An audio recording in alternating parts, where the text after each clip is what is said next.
Hello, and welcome to my presentation on scope of practice, legislative trends regarding non-physician unsupervised practice of medicine. I'm Rebekah Bernard. I'm a family physician in Fort Myers, Florida.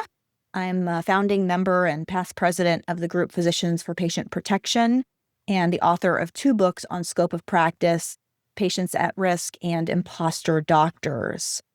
So first, I'm going to take you on a trip down memory lane. 4 years of college, 4 years of med school. Nowadays, perhaps all these books are on e-readers or computers, but back in my day, this is sort of what our textbooks looked like.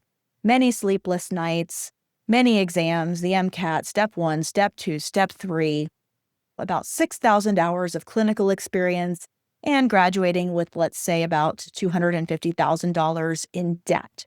But then the good news is, congratulations, you can now begin practicing medicine, right? Wrong. Of course, we know that there is no state in the union that allows physicians to practice medicine, what I call the unsupervised practice of medicine. About 34 states require 1 year of residency, which if you estimate 60 to 8-hour work weeks, you're looking at about another 3,000 clinical hours. So 9,000 hours if you add that to your medical school. There are another 14 states that require 2 years, and now 4 states require a full 3 years of residency, or a total of 15,000 hours prior to practicing medicine without supervision. Now, if you graduated outside of the United States, whether you're a U.S. citizen or not, again, no states allow you to practice medicine after graduating medical school. There are 2 states that just require 1 year of residency, a number more that require 2 years, and most states require our foreign medical graduate colleagues to complete a full 3 years, again, 15,000 clinical hours. Now, what's interesting is nurse practitioners actually have the right to practice unsupervised in 14 states immediately upon graduation, unlike physicians. And yet, even though physicians will have 6,000 hours of clinical experience, nurse practitioners have a minimum requirement of 500 hours. And just in full disclosure, the average graduate has 686 clinical hours. So more than the minimum, but certainly far less than the average medical school graduate. I mentioned there are 14 states that allow completely from day 1 unsupervised practice, and other states do require a certain amount of experience. So Colorado and South Dakota will let nurse practitioner graduates practice after less than a year of experience, about 1,000 hours. Maryland, Minnesota, and Nevada, less than 2 years of experience, and so on down the line. And I have asterisks there that denote that the experience doesn't have to be with a physician, but can rather be with another nurse practitioner. And what's really interesting, down at the bottom, you see California recently enacted an independent practice law for nurse practitioners after they complete 4,600 hours. But note that California was also one of those states that now requires physicians to complete 3 years of full residency, which is about 15,000 hours. Just a word about physician assistants. Previously, they did not practice without physician supervision, but in the last few years, that has changed. In 2019, North Dakota became the first state to allow physician assistants to practice without physician supervision, and that is after 2 years of experience. West Virginia recently enacted legislation that allows them to practice immediately after they graduate, and most PA programs include about 2,000 clinical hours of experience. But altogether, we have 9 states that allow PAs independent practice. So how's this happened? It's a very interesting history that I delve into a lot in my books. But one of the reasons is that legislators are getting a certain amount of messaging from nurse practitioner and PA advocates saying that their education and their experience is the same or better than that of a physician, and therefore they can practice independently before we can. And here's one example. These are from our CRNA advocacy groups, where they equate medical school to being the same as an undergraduate degree in nursing or bachelor's degree in nursing. And so you can see here, they try to make it look like an anesthesiologist has possibly even less experience than a CRNA. Of course, those of us who have been through physician training, and certainly those who have been both a CRNA or an NP and then gone on to become a physician, are some of our biggest advocates for explaining that nursing training and physician training are in no way equivalent. Just as an example here, I'll show you a typical bachelor's degree in nursing curriculum, and you'll see that they do have some similar coursework as far as chemistry and things like that, but these are all for nursing. So when you speak to physicians who are previously nurse practitioners, they will tell you that when they got into medical school, even though they did this nursing track, they were in no way prepared for the level of intensity of those sciences when they got into medical school. Of course, just for comparison, here is what your medical school curriculum looks like. Again, the most powerful voices are those who have done both things. I've interviewed quite a few physicians who were previously nurse practitioners or PAs before going back to medical school, and they tell us over and over again, there's just no comparison to the intensity of the training. And of course, there's no comparison to the length of the training. Here for family physicians, this is again a recap of what you and I and we all went through to become board certified in family medicine. Of course, your 4-year undergrad degree, and then the 4 years of medical school and 3 years of residency. For a family nurse practitioner, which is the most common type of nurse practitioner, there is a 4-year undergraduate degree, although there are many pathways that allow nurses or even non-nurses to kind of skip that undergraduate nurse training, and I'll explain that to you in a moment. But then following that undergraduate track, there is then a 2-year generally program to earn a master's degree in nursing with a 500-hour minimum, usually about 500 to 600 hours of experience upon graduation. So just talking about some of the changes in nurse practitioner education, traditionally, nurse practitioners came from the best and the brightest nurses. They were often very experienced nurses, and they wanted to know more and do more. Those times have changed. Now what we see are programs that are accepting 100% of all applicants. We see that 59% of all family nurse practitioner students today attend mostly or completely online programs. And a new program called Direct Entry is now making up 22% of our family nurse practitioner students. Direct Entry means that you can have never worked a day as a nurse. You come in with a bachelor's degree in any subject that you want, and then you become sort of a nurse and then a nurse practitioner simultaneously. And this data comes from a study produced by nurse researchers who were expressing concern about what they're seeing, because it's not the best and the brightest anymore. It's not the brick and mortar hospital-associated academic institutions, but rather we're seeing what many are describing as diploma mills. And here are just some screenshots of the many programs that you'll see out there advertising online training. In this case, I mentioned you may not have to have a bachelor's. You see here from Simmons, go from RN, which can be an associate's degree, to FNP in less than 2 years. You see even some Ivy League institutions like Columbia offering these direct entry programs for non-nurses. You see these programs boasting of 100% acceptance rates, or anyone who applies is accepted. And one thing that's scary is that these programs are just getting shorter and shorter in trying to just pump out graduates. This is a new program in Mississippi that shocked me because I'd never seen anything quite this short. A 12-month, so 1 year, fast track program, direct entry, allowing any non-nurse with a college degree to become a nurse practitioner. So very concerning what we're seeing in this watering down of education. And then this is where the academic nurses are saying, this is a big problem because we're getting students and we're graduating them without core skills. And this graph summarizes an article in which they interviewed graduating nurse practitioner students and asked them how many times they had the opportunity to practice doing various skills.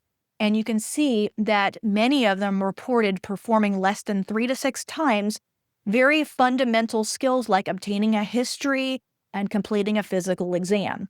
Some of the most shocking problems that were found is that a significant minority of these students had never even one time practiced ordering a test, interpreting a test, prescribing medications. Many of them had never performed primary care procedures, and very concerning, did not have the opportunity to have follow-up visits to evaluate patient response to intervention and modify a treatment plan. So this is very concerning, considering that 14 states will then allow these graduates to practice completely independently. So this concern about NP education is not new. Back even in the turn of the century, leaders of nurse practitioner tracks were trying to improve education. And one of the suggestions they had was to create a doctorate degree, or a DNP, Doctor of Nursing Practice. That was created around 2004. And the whole point of it was to improve nurse practitioner clinical skills. So they started that program. But unfortunately, what happened was they didn't get very great results, because it turns out that having fundamentals and going through medical training it does have a reason behind it. So after the DNP program was started, nurse practitioner leaders wanted to test and find out if that training was making a difference. They had a theory that adding the DNP training would allow nurse practitioners to be equivalent to physicians. So what they did was they gave these NP graduates from the DNP programs a sort of watered down version of step 3. Now, we all know step 3 is probably the easiest of the 3 steps. It's definitely the more clinical based one. And what they found was that their pass rates of this, again, watered down version of USMLE step 3 were not great. Only 49% in 2008, ranging as high as 70% pass rate, but then as low as 33% pass rate. And so the results were so abysmal that they actually discontinued this experiment. They said it was because of, quote, limited utilization, but the reality was this wasn't looking very good for the DNP program and the vision that leaders had for it. And in fact, that's only worsened. And one of the main advocates for the DNP program, Mary Mundinger, wrote an article a couple of years ago saying that this DNP program is just not turning out to be the vision that she had for it. And in fact, just 15% of DNP programs today are even clinical at all. Most of them are non-clinical, meaning that what you're seeing are things like informatics, leadership, finance, policy, and not an emphasis on clinical training for nurses. And yet, if you get a DNP, you now, in some cases, may be referring to yourself as a doctor. And patients don't always know that a doctor is not a doctor. So just as an example here, you can see that Dr. Crystal Briglia won the top physicians for women. And yet she's a nurse practitioner, and it's very hard. If you don't know what DNP and all these abbreviations mean, you may just assume that's a physician. And here are just many screenshots you can find them everywhere, of nurse practitioners implying that they are physicians. And in many states, they're allowed to do that as long as they put that they are an NP behind their name. But again, do patients understand what that means? So how did this all happen? There's one main reason, and it's called the physician shortage. NPs and PAs were developed specifically in response to a physician shortage. So let's actually take a look at the physician shortage. I learned a lot while I was researching my book, really fascinating stuff. So this whole physician shortage thing kind of started in 1980. And it didn't start as a shortage, though. It started as this warning that the U.S. was facing a physician surplus. This organization, called the Graduate Medical Education National Advisory Committee, or GMANAC, put out a letter. It was a big warning, and they said that there was going to be 70,000 too many physicians in the next 10 years, and that action needed to be taken immediately to slow the production of physicians. And this shook up the healthcare system. Everybody started getting excited and nervous about it and starting to take action. And what's crazy is just a couple years after that report came out, there were already critics saying, wait a minute, I don't think that GMANAC got this right. 3 years later, an article came out saying that they identified flaws in their research, in their statistical analysis. And then 10 years later, whoops, no evidence of an emerging physician surplus. But it was too late. By then, the ball was in motion. There was a moratorium on new medical schools. There was freezing of class sizes. There was severe restriction on entry of foreign medical graduates.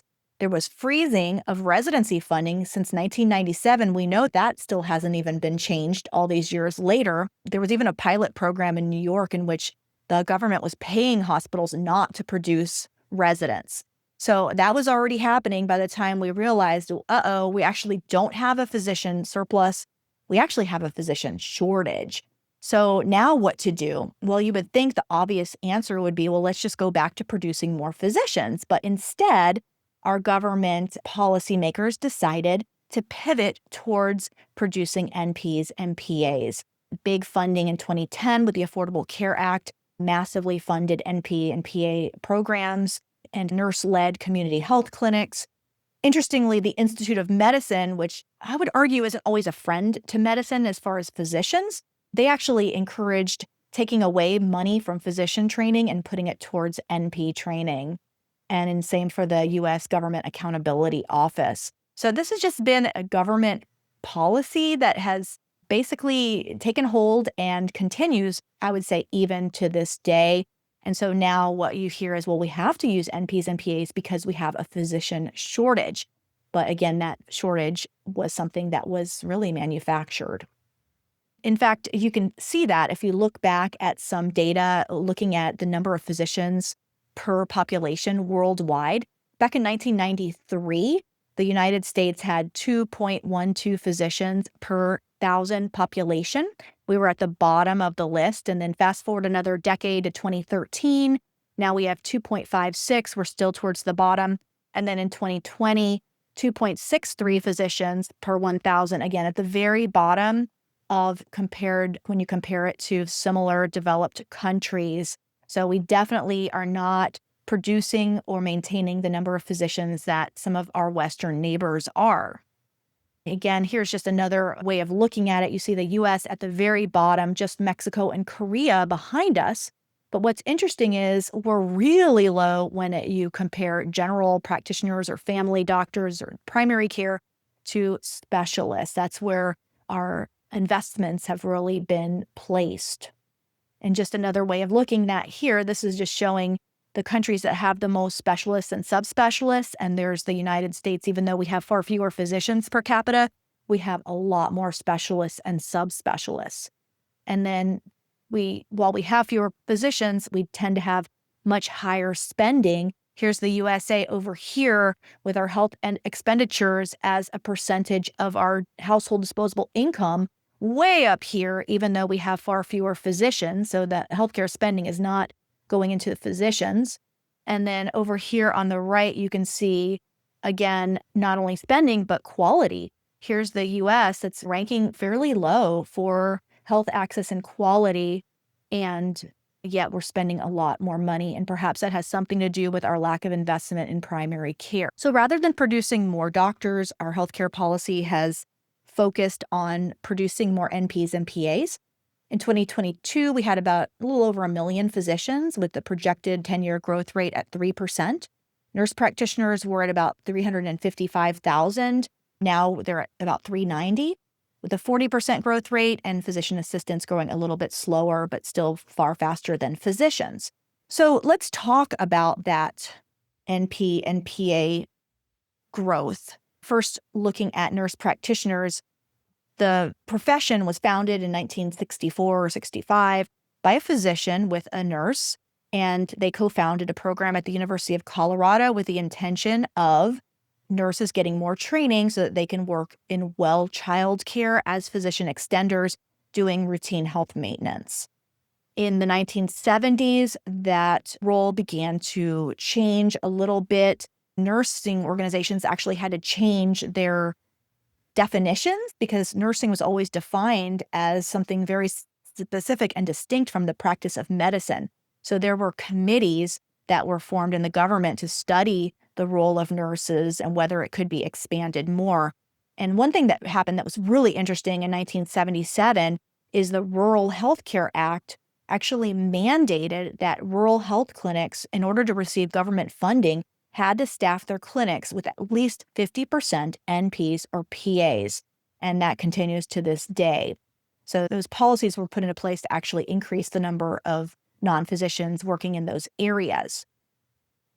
Traditionally, NPs would always work side by side with physicians or as physician extenders, but in the 1980s, nurse practitioner leaders came together and they decided that they wanted more independence. And the first way to do that was to get paid directly for their services rather than through an affiliation with a doctor. So they worked very hard. We can learn a lot when we study the way that they came together and they lobbied Congress.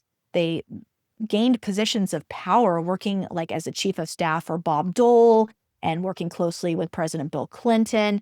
And sure enough, Bill Clinton signed into law a payment act that allowed them to be paid directly. And then that was the beginning of them gaining independence, what they call full practice authority, that I call unsupervised practice of medicine. It started in the rural states, again, about access. And again, more laws began to incentivize NPs. There's a law called the Rural Pass-Through Act that actually pays CRNAs a higher rate to work in rural areas, but does not offer that same payment to anesthesiologists. Fast forward to 2010, and we see a really big bump in NPs thanks to the Affordable Care Act and also the Future of Nursing report, which called for nurses to be full partners with physicians, funded much more training, and then to today, where we see that in many cases, nurse practitioners are actually replacing physicians and have unsupervised practice in more than half of the United States and all the Veterans Administration programs.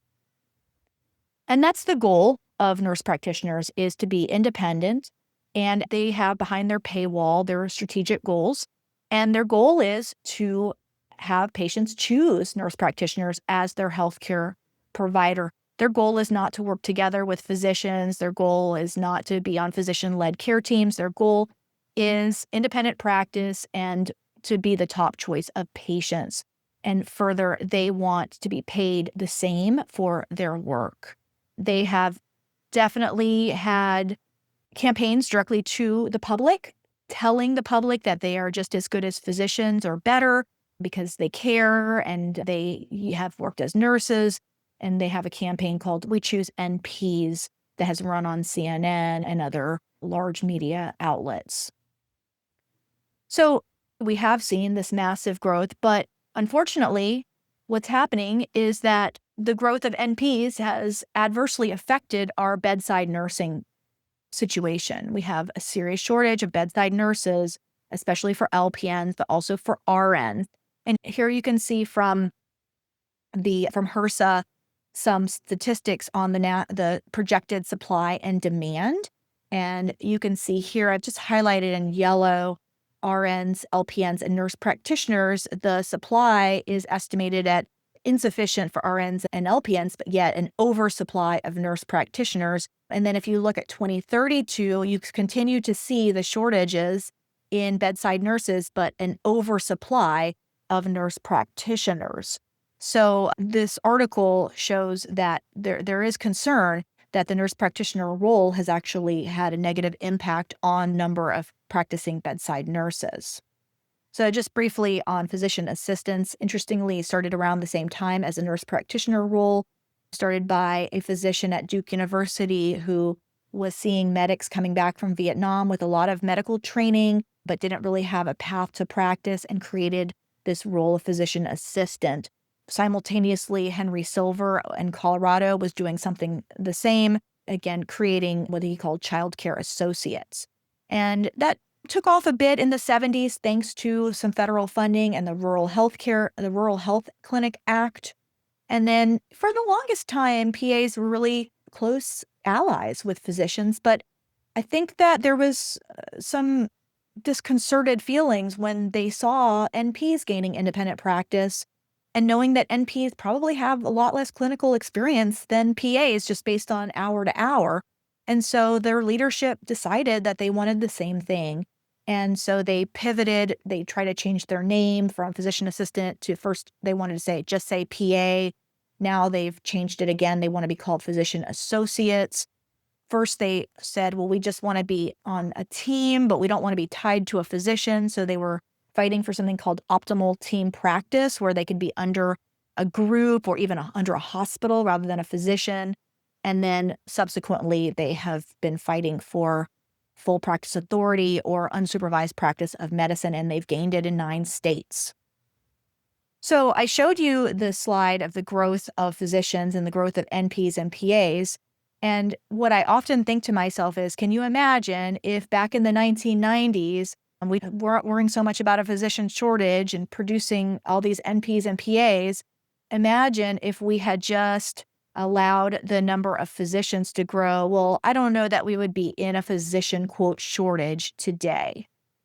Instead, that's where we're at. And what we're seeing is not as many physicians and physicians actually being replaced. Here are a number of headlines. I hear this all the time from NP advocates. We just want to increase access to patients. Well, they're increasing access to NPs, but decreasing access to physicians because many employers are seeing NPs or PAs as a way of costing the system less money in lower salaries. This is just one example that I like to highlight because it shows this false equivalency where this particular hospital, Sacred Heart, out in Washington State, which is an independent practice, unsupervised practice state, they fired 8 psychiatrists and they said they were going to save between $2 to $4 million. And so, they had to do it because they have no money, right? And they said, but don't worry, we're going to hire 3 NPs to make up the difference. But the reality was that this particular hospital system, even though they said they're going to save about, $3 million, that year they paid their former president and CEO almost $11 million. They paid for first class and charter travel, personal services, personal allowances to their executives, and millions of dollars to manage their healthcare network. And a lot of question marks about their spending. So they use this savings as an excuse, but the money is going to other places. So this legislative trend of allowing nurse practitioners and PAs to practice independently has resulted in an increase in non-physician practitioners providing care. And unfortunately, it's having a negative impact on our most vulnerable patients, where in unsupervised practice states, nurse practitioners now provide over 50% of psychiatric care in rural areas. Patients that have lower income or on Medicaid, who are from ethnic minority groups, patients with mental illness, patients with substance abuse, all less likely to see a physician, more likely to see an NP, and also in community health centers, even though these patients tend to have higher medical needs. So this has happened because legislators and patients have been told that it's safe and that it's effective. This is the mantra that we hear over and over again. But the caveat that is not being told or shared is that the research on nurse practitioners shows high-quality care when nurse practitioners are functioning in physician-led care teams. So the truth is there is almost no data on unsupervised practice of medicine, almost none. Whenever you look at outcomes data, what you see over and over again is that physicians are always supervising or they're around to help. High-risk patients are excluded. Patients that are previously diagnosed are usually what are being studied, not undifferentiated patients. NPs in the study are evaluating minor or self-limited issues. The studies are small. One of the studies in the Cochrane database had 67 patients. Studies are often short. One of the studies in the Cochrane database followed patients for 2 weeks. They evaluate minor outcomes and not always things like death or disability. They often have a high degree of bias. And frankly, there's just not that many studies. Cochrane, which is one of the best studies, best meta-analyses out there, could only find 18 studies to evaluate. Just as an example, I'll use Mary Mundinger, who is the grandmother of nurse practitioner independence. She published a study called Primary Care Outcomes in Patients Treated by Nurse Practitioners or Physicians, a randomized trial. That study's been cited 1,400 times. It's considered one of the best studies, and it's been used to justify independent practice. And the summary is that nurse practitioners provide the same care and achieve the same health outcomes for patients as care delivered by physicians. Again, relatively small study, 1,300 patients, relatively short, 6 months. Low-risk patients, Hispanic women in their mid-40s with a previous diagnosis of stable hypertension, diabetes, or asthma. The outcomes evaluated were patient satisfaction, self-assessed health status, blood pressures, A1Cs, and peak flows.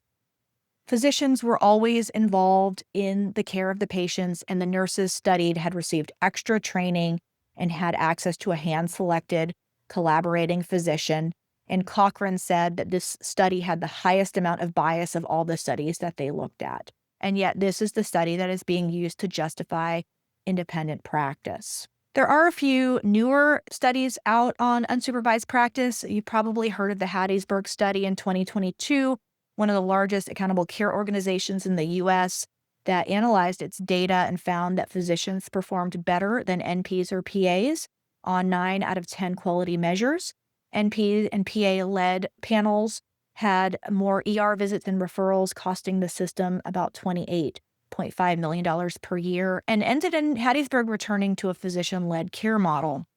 Another quasi-experimental study published from Chan looked at VA emergency room nurse practitioners and found that those NPs were using more resources but achieving worse outcomes relative to physicians, and that their lower productivity actually surpassed the savings that they had in pay between the professions. And I just want you to know that the NP says that nurse practitioners are delivering primary care, but that's not what HRSA says. They actually found that just 24% of nurse practitioners are practicing primary care as of 2022, and that's down from 48%, probably for the same reasons that doctors aren't necessarily going into primary care. They're working in specialties, and they really are liking to work in med spas. We're seeing that exploding. We just looked at our data in Florida, and it's quite amazing. We haven't seen the promised increase in rural areas. Most states aren't even looking at it, but the ones that have not shown that there's an increase in access to patients. But even if there were, I think it's important to keep in mind that access only matters if it's access to quality care. And I'll point to this study published in The Lancet by Harvard Chan Medical School. They looked at data and found that more people die worldwide due to poor quality care than die due to access to care at all. And it sounds kind of counterintuitive, but what happens is when patients see somebody that doesn't have the proper training, they get the wrong diagnosis, they get the wrong treatment, they get harmed by those treatments, they get delays to proper care, and it actually leads to more death than had they not received any care at all. And the same thing, we're seeing that in a recent headline in New Mexico. Even though there are more mental health providers, quote, out there, these are nurse practitioners, they are still seeing poor outcomes when it comes to mental health. I think that the word is starting to get out there, and I think that as we have this explosion in nurse practitioners practicing without physician involvement, we're starting to see increases in liability. That's been very slow because up till now, most NPs were working with a physician, and some, even in independent practice states, still choose to work with a physician.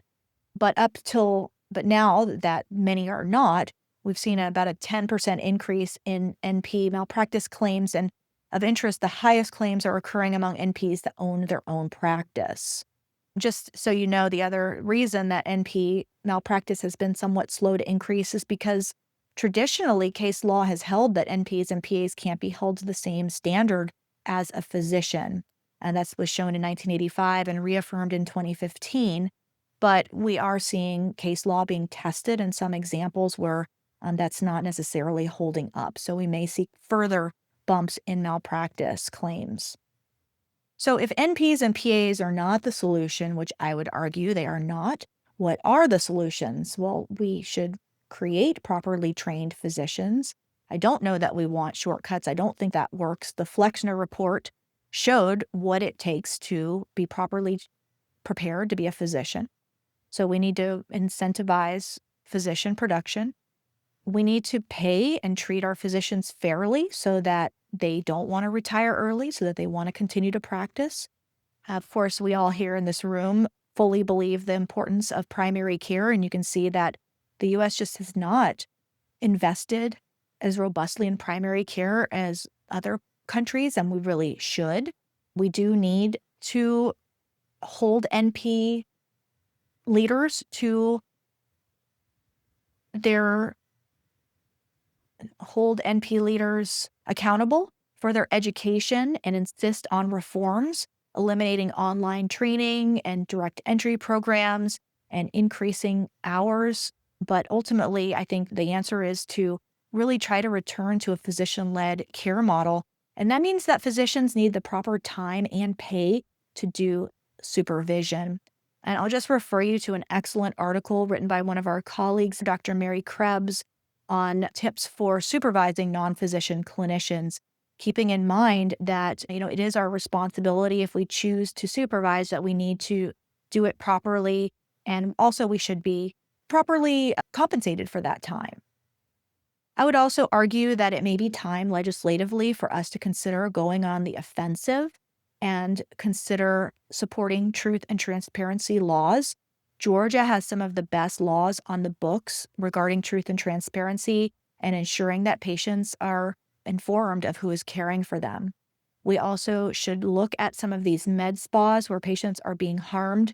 Texas had a law that was being considered after the death of a patient who received TPN as an IV hydration and died of that. We also should be advocating for malpractice parity, and hopefully we'll see more testing of case law to hold NPs and PAs to the same standard of care as a physician if they're practicing without supervision. Even in states that have those laws, it's often not easy to report and enforcement isn't always happening. So that's something that I think we should be looking at. And then perhaps we need to be reaching out to patients with the messaging that physician-led care really matters. Thank you so much for allowing me to share this information with you. Here are some more resources. Please feel free to contact me if you have any questions.